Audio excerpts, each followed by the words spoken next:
ойымыз шығарамыз балалар. Шет жағына құрақтың шет оюды қоямыз. Қана бұл жері қоймаймыз.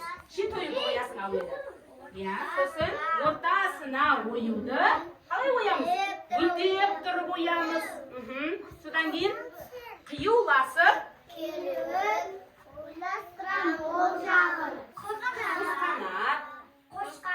құс мойын, иә? Және де гүл ою деген оюларда бар екен басқада, иә? Ой, жарайсың. Балалар, бүгінгі іс-әрекетіміз ұнады ма? Ой, жарайсың.